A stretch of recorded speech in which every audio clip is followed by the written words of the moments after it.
o tema que inaugura o sermão de Jesus, os ensinamentos de Jesus. Nós falamos sobre ser sal da terra e luz do mundo, sobre a lei, sobre homicídio, sobre adultério, divórcio, juramentos, vingança, amor aos inimigos, ajuda aos necessitados, oração, jejum, tesouros no céu e preocupações da vida, que fala com relação ao dinheiro, julgamento ao próximo. Agora, um exercício rápido para nós fazermos aqui agora. Pensa num tema que Jesus tenha se esquecido, que seja um dos principais temas da vida. Ainda vamos falar sobre a porta estreita e a porta larga, a árvore e os frutos, e sobre as construções da vida, o prudente e o insensato. Mas não dá para a gente ver se Jesus esqueceu algum tema importante da vida. Será que ele esqueceu? Olha, ele poderia ter falado desse assunto, não está aqui. O que vocês acham? Será que ele esqueceu algum tema importante? Sim ou não? Não. Quem acha que está faltando alguma coisa para a gente poder englobar todas as áreas da vida? Não estão todas englobadas, as principais. O que vocês acham? Não faltou nada não. Não faltou, né? Vocês concordam todos? Jesus, olha, é tremendo.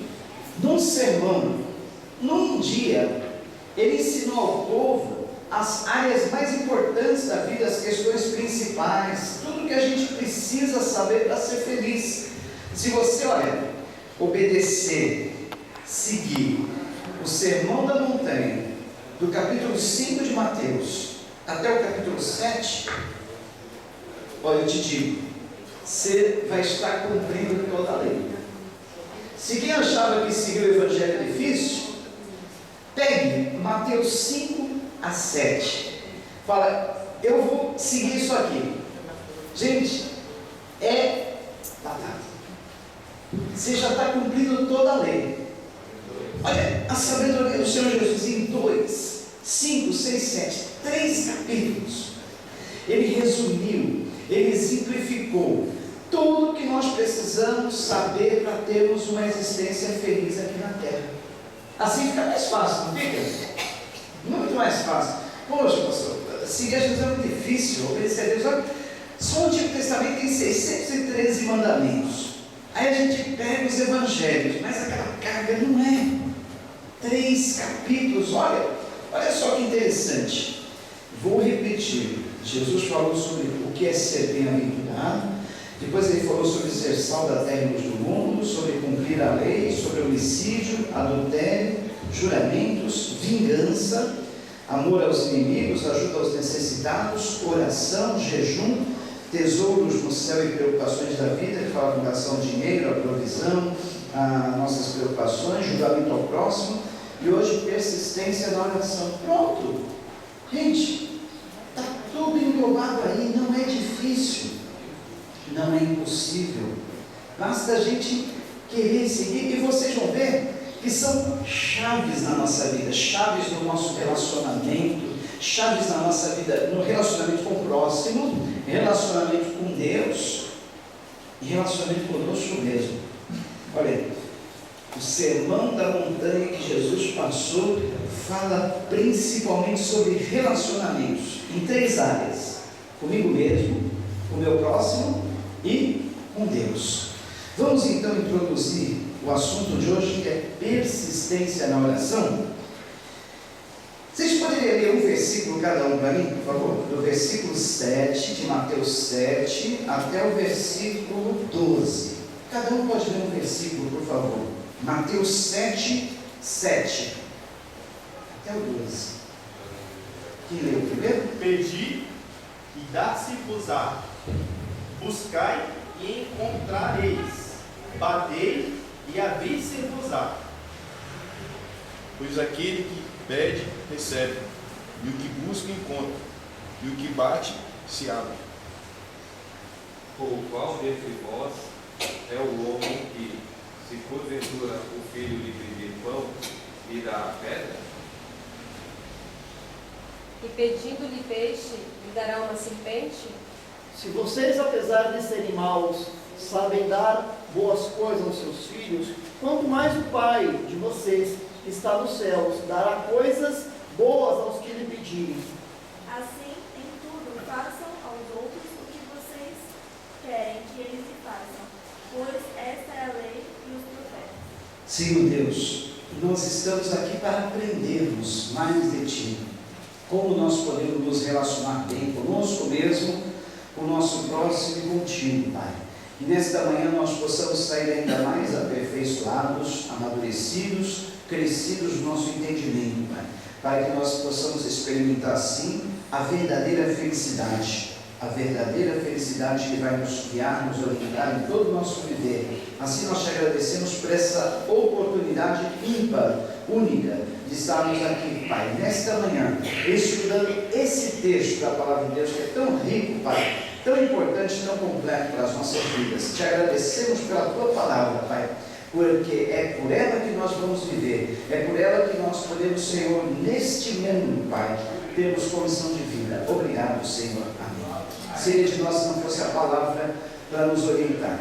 O Senhor Jesus, nesses 5, 7, 8, 9, 10, 12, 5 versículos, ele fala de um dos temas que é um dos mais importantes da nossa vida. Eu digo isso porque só nesses últimos dias, de um mês para cá, 2 pessoas me perguntaram sobre oração. De um mês para cá. Então vocês veem como é importante. Uma pessoa me perguntou assim, e eu vou jogar essa pergunta para vocês responder, tá bom? Eu quero que vocês respondam, preste atenção. Uma pessoa me perguntou assim: pastor, eu fui numa reunião de oração, numa casa. Esse é o problema, né?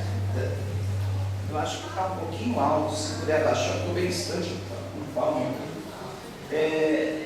Essa pessoa foi numa reunião de oração, na casa e tal. Ela voltou com uma dúvida. Geralmente o pessoal, quando vai assim em igrejas diferentes, reuniões diferentes, volta com dúvida. Aí o pastor tem que tirar as dúvidas, né? Ela falou: pastor, eu fui numa casa, numa reunião de oração, eu falo, mas não cito o nome. Ela disse assim: a missionária estava pregando, falou que a gente só deve orar uma vez pelas coisas e não mais. Pastor, eu fiquei com uma dúvida tremenda, porque eu estou retornando agora para os caminhos do Senhor, e eu oro todos os dias para Deus me dar força, para me permanecer nos caminhos dele. Aí a pastora falou: isso não vou orar mais para Deus me dar força todo dia, porque ela disse que a gente só deve orar por alguma coisa uma vez só. Essa é a primeira pergunta. O que você responderia? A segunda, meu irmão parou ali na porta e falou: pastor, se Deus sabe tudo que a gente precisa, se Ele conhece todas as coisas, por que a gente precisa orar? Pronto. Então, primeira pergunta, o que você responderia? Olha, e ela se baseia na tudo na palavra. Por exemplo,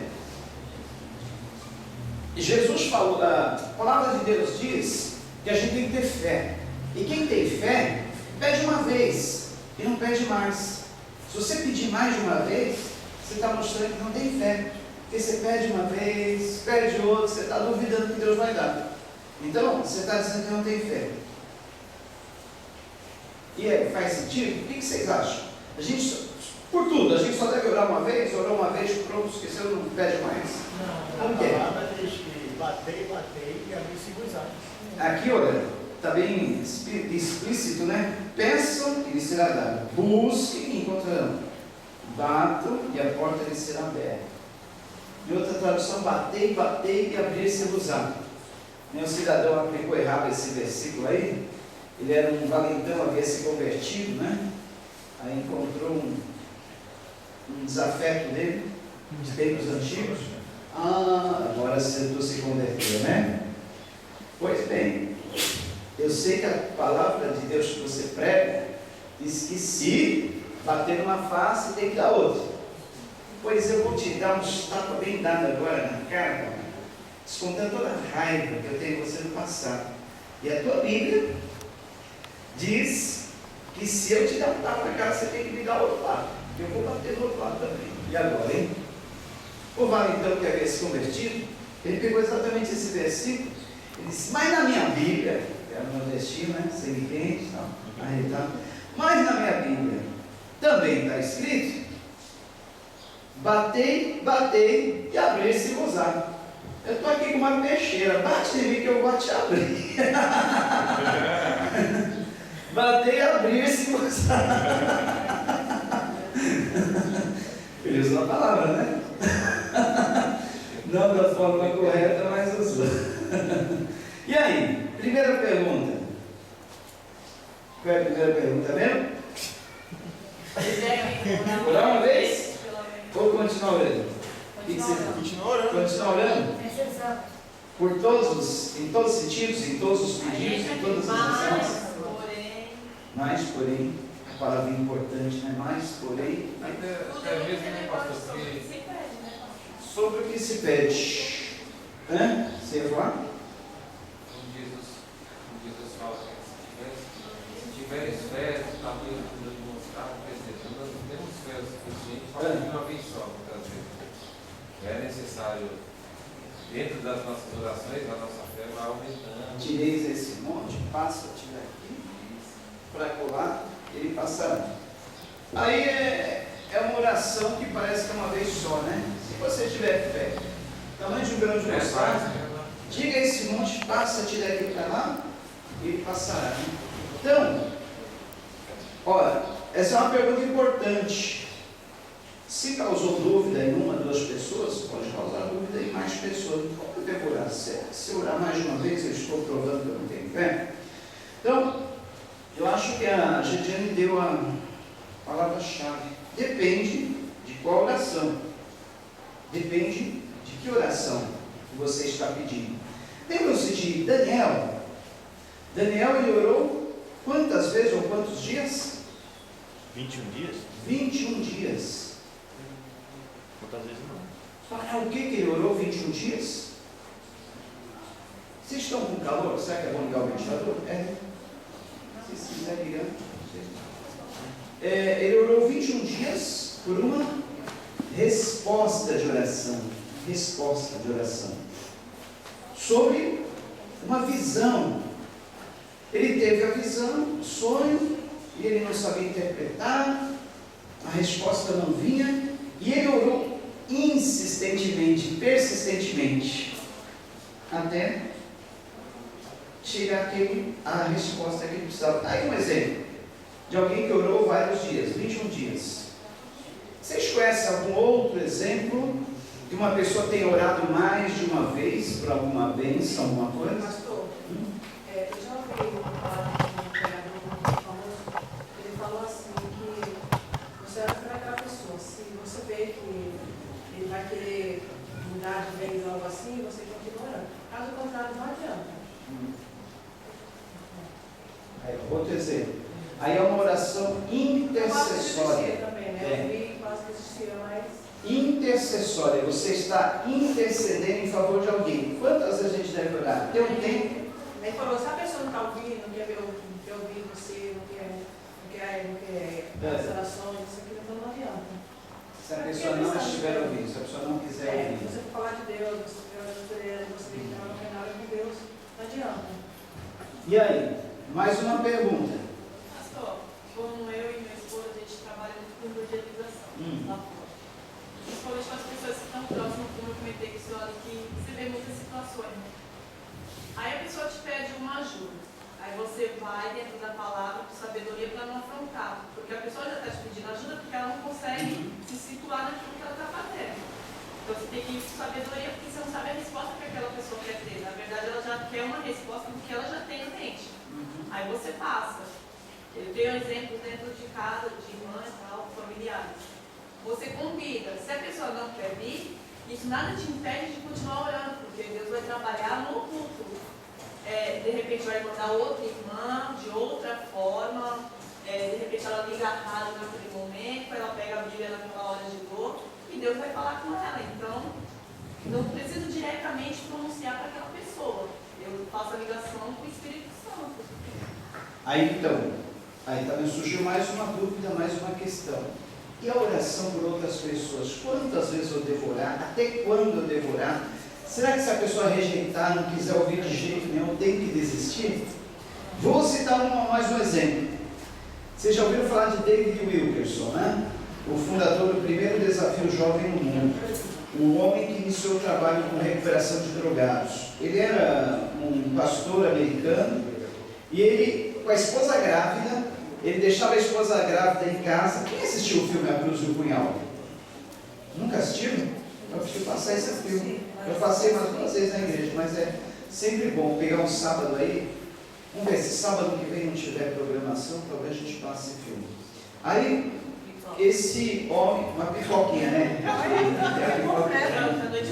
Fazendo uma cineminha. Então é bom, eu posso ver sábado que vem, sábado, fazendo cineminha. Aí estava pensando nesse filme. David Wilkerson deixa a esposa dele lá na casa dele. Ó, detalhe, nos últimos, acho que no último mês da gravidez, nos últimos meses, interessante. E ele sai para ir para os guetos de Nova York. Os guetos onde tinha as gangues, aqueles bandidão e tal, que ninguém entrava. E ele ia lá pregar o evangelho. E lá no meio desse gueto tinha um bandido muito famoso, era o mais perigoso, o chefe das gangues, era Nick Cruz. E ele entrou lá na área dos guetos, começou a se relacionar com o pessoal, saber onde que morava o Nick Cruz. Ele pega e vai na casa do Nick Cruz numa madrugada, olha que doido. Ele bate na porta lá do apartamento do Nick Cruz. Nick Cruz abre a porta e quando ele começa a falar de Jesus, o Nick Cruz lhe dá uma cuspida na cara e um tapa. Sangrou a boca dele assim, ele cuspido com a boca sangrando. Muito calmo, o pastor disse: olha, Nick, você pode me quebrar em 1000 pedacinhos, mas cada um dos pedacinhos vai te dizer que Jesus te ama. Olha só, né? Cada um dos meus pedacinhos vai te continuar te dizendo: Jesus te ama, Jesus te ama.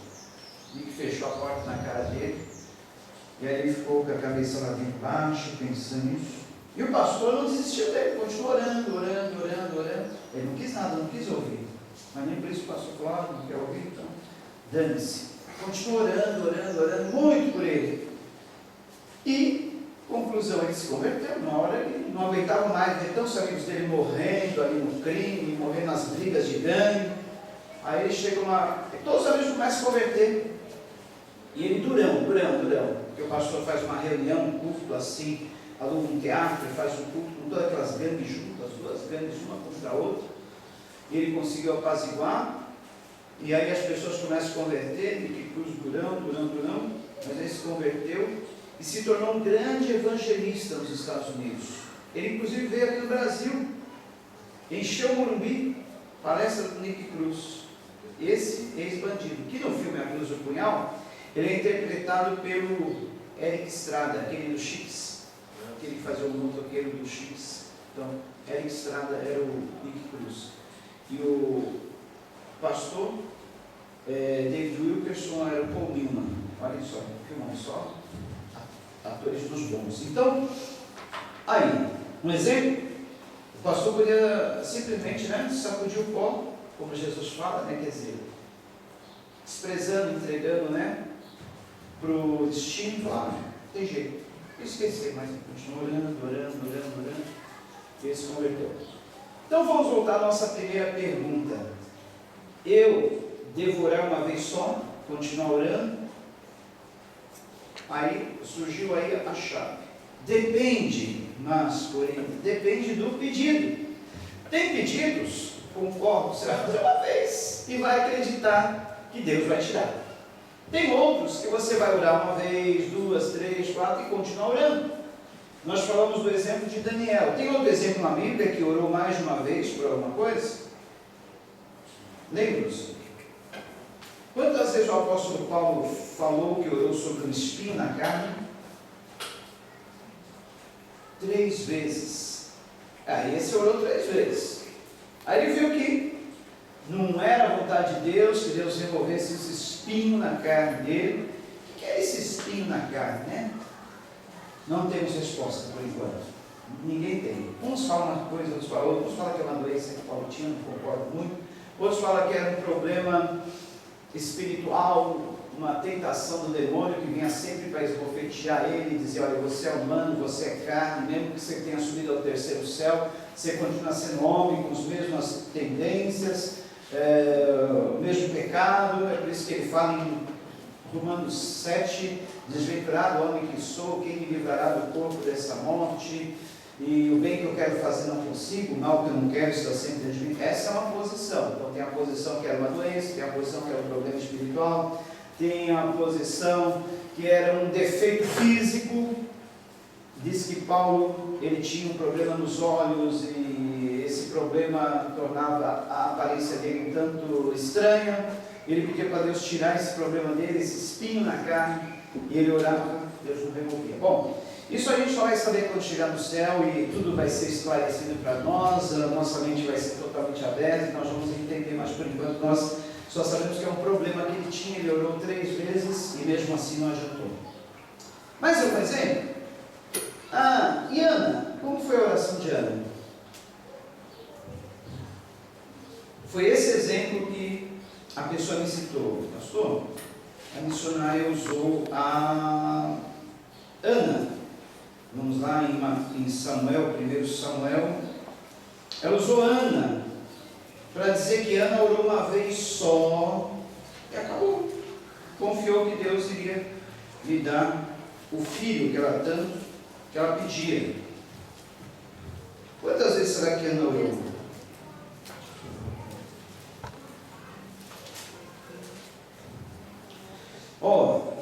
No primeiro livro de Samuel, capítulo 1, já que a missionária usou esse texto, vamos lá. Havia certo homem de Ramataim, 1 Samuel 1, Zúfita, dos montes de Efraim, chamado Eucana, filho de Jeroão, neto de Eliú e bisneto de Tou, filho do Efraimita Zuf. Ele tinha 2 mulheres, uma se chamava Ana e a outra Penina. Penina tinha filhos, Ana, porém, não tinha. Gente, eu vou abrir um parênteses aqui. Essa semana eu li uma notícia na internet interessante. Um pastor que tinha 2 mulheres, tem 2 mulheres. Ele é um ex-mafioso convertido. Ex-mafioso convertido. Ele na faixa dos 50, casado também com uma mulher de 49, já viviam há quase 20 anos.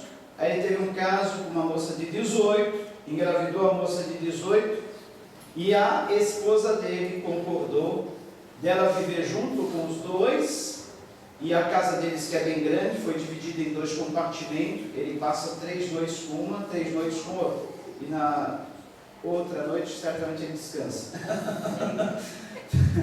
Entraram num acordo e ele pastor. Então, falei para a Sandra, olha, os velhos tempos estão voltando, os tempos da Bíblia. Já tem homens que nem Jacó, que nem Eucana na Bíblia, e outros patriarcas do passado que tinham mais não. Eu não sei ninguém.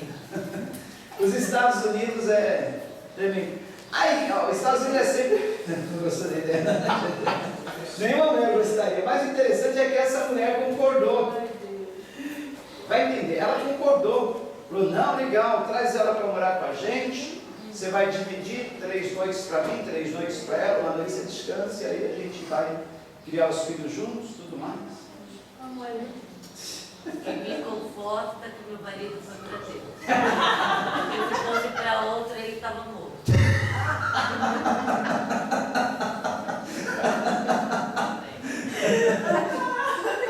Prefiro que Deus levou.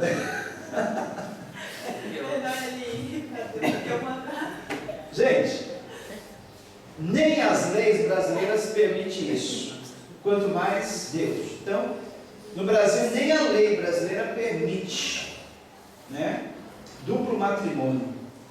É chamado crime, bigamia, crime, passivo de detenção e tudo mais, bigamia. Por isso que quando a gente vai casar, roda a documentação. Toda a documentação fica lá exposto no cartório, na parede, as proclamas, né, do casamento. Por que o casamento civil é feito numa sala envidraçada, para que todos que estão passando lá possam ver, o sujeito está casando. Se alguém passar a ver, aquele cara já é casado, ele está casando, não. É aberto, tudo aberto. Porque é crime. Agora lá nos Estados Unidos é tudo diferente, né? Mais liberal. Que nem a igreja presbiteriana dos Estados Unidos já aceita casamento gay. A igreja presbiteriana, segunda igreja no Brasil, tradicionalíssima, já existe casamento gay. Vai entender agora, né? Para onde caminha os Estados Unidos? Pastor com 2 mulheres, casamento gay. E detalhe, Tudo que acontece nos Estados Unidos de ruim é copiado pelo Brasil. Então não se assustem se começar a aparecer essas coisas aqui. Porque os Estados Unidos sempre saem na frente, o Brasil vai na Bíblia e copia só as coisas que não prestam.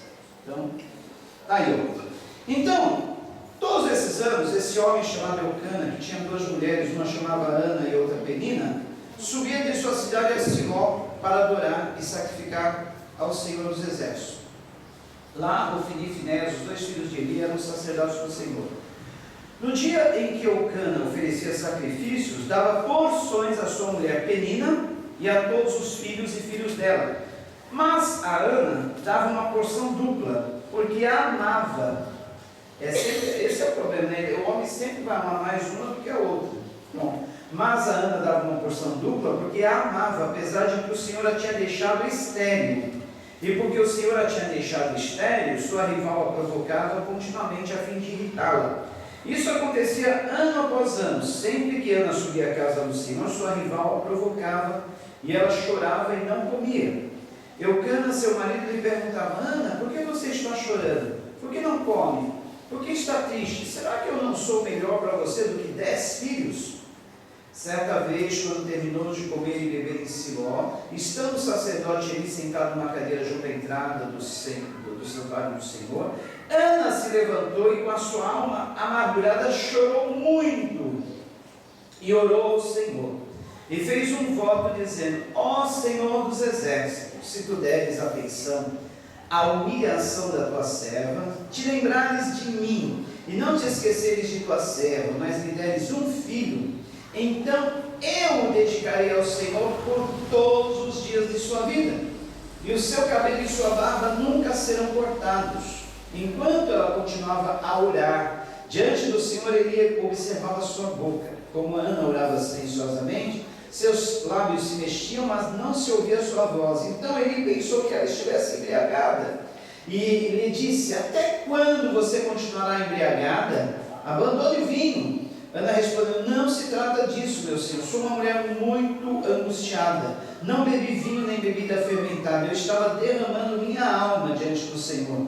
Não julgue sua serva uma mulher vadia, estou orando aqui até agora por causa de minha grande angústia e tristeza.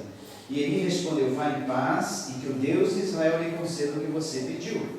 Ela disse: espero que sejas benevolente para com a tua serva. Então ela seguiu o seu caminho, comeu, o seu rosto já não estava mais abatido. Na manhã seguinte eles se levantavam e adoravam o Senhor. Então voltaram para casa em Ramá. Eucana teve relações com sua mulher Ana, e o Senhor se lembrou dela. Assim Ana engravidou, e no devido tempo deu à luz um filho, e deu-lhe o nome de Samuel, dizendo: eu o pedi ao Senhor. Está aqui. A missionária lá, que a irmã se referiu, usou esse texto. Olha o exemplo de Ana. Ana orou uma vez, e Deus lhe concedeu. Não precisa orar mais de uma vez. Vocês acham quantas vezes que Ana deve ter orado por esse filho Samuel?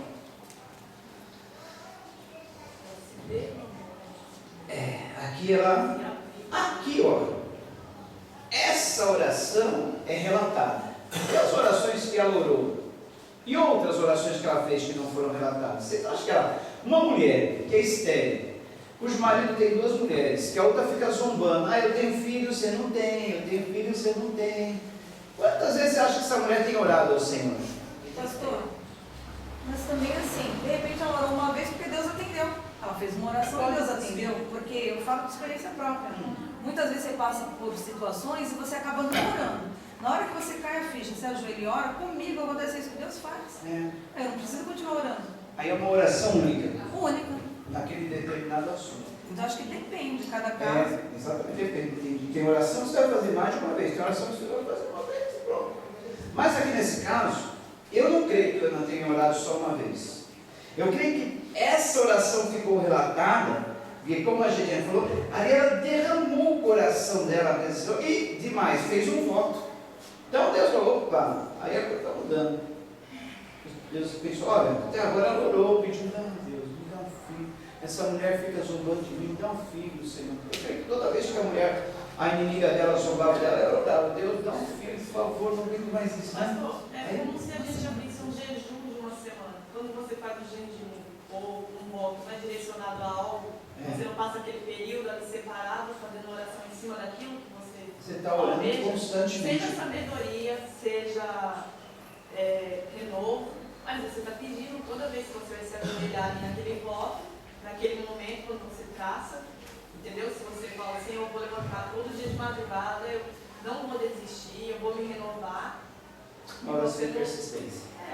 Você ora várias vezes pelo mesmo assunto. Isso. A gente aprende que realmente a palavra ela é grande, né? Tem sua sabedoria. Como a minha esposa falou, depende para quê. Aí, juntamente com o que o senhor está falando, aí eu aprendo que existem pedidos de oração e causa. Igual o senhor relatou sobre o líder de gangues, né? E o rapaz, ele não desistiu, continuou orando porque era uma causa, né? E ele pedia a Deus para Deus trabalhar, continuar trabalhando na vida daquele homem. É diferente de orar e pedir uma casa própria. Que aí a gente medita na palavra, né? Buscar primeiro o reino de Deus. E as demais coisas vos serão acrescentadas. Então, quer dizer, os nossos pedidos, né, as nossas necessidades particulares, eu creio que a gente pode ser que ore até uma vez só, né? Agora, igual um exemplo, minha esposa falou agora, uma causa que a gente já abre o jejum, já é uma causa, né? É algo que tem que ter uma mudança lá do outro lado. Não depende só da sua fé, né? É isso, existe todo mundo trabalhar, né? Aí chegou no ponto que eu creio que nós vamos dividir a oração em 3 tipos de oração, 3 tipos. E ver como a gente procede em cada um desses tipos de oração, certo? Então, concluindo aqui o assunto de Ana, eu creio que ela deve ter orado muitas vezes, só que essa oração ficou marcada.